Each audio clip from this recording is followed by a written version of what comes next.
Good afternoon. Welcome to Starbucks Gateway.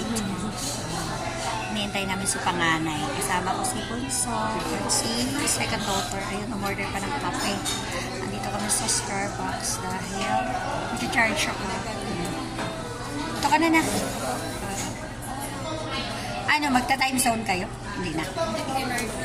Ha? Kinard mo? Okay. Ano, pupunta kayong time zone? Pwede naman ako maiwan dito, magkakape. Kung gusto nyo lang. Ha? Too late. Too late. It's too late? Yeah. Okay, di antay na. 2 hours pa, 5:30 yung reservation sa Vikings eh. So, ano pa, 2 hours pa ta maghintay. So, dito na lang muna tayo sa Starbucks kasi may outlet. If you hear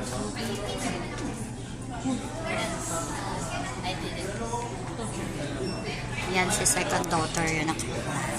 Si Bunso tong isa. Ayaw na ayaw niyan sa camera. Nagagalit sa akin pag kinuhanan.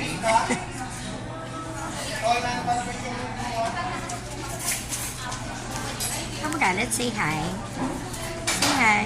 Ay, nahihiyain. Mahihiyain si Bunso. Oo. Ayun si second daughter ko yung naka-vlog. Libre niya kaming kape ni Bunso. Siya na libre ng kape. Buti na lang nakakuha kami ng upuan. Wala talagang upuan. Grabe. Hirap na upuan dito, punuan. Maraming tao.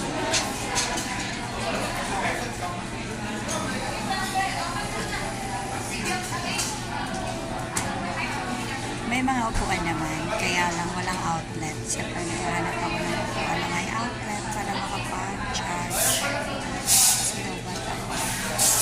Hindi ako nag-full charge sa kotse kasi ibang USB wire gamit. Hiniman ko kasi yung USB wire ko. Kaya ayun, ba't akong dumating dito sa gateway. Although, nakasaksak naman sa sarap ng kotse. Ang bagal ang charging ng USB wire ni Bunso. Yung USB wire ko magalis ang charging. Ayun, sa second daughter, nag-aabang ng aming order. Nagtatago talaga si Bunso pag nakahagip sa camera. Ayaw niya.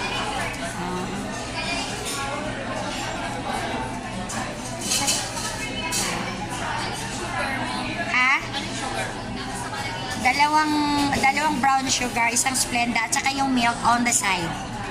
Yes, that's my coffee in a Starbucks.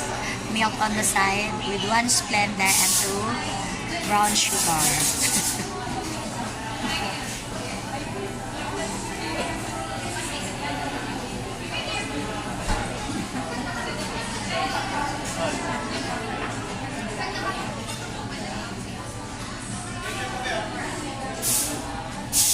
Meron pa tayong 2 hours, baby, bago dumating si ate.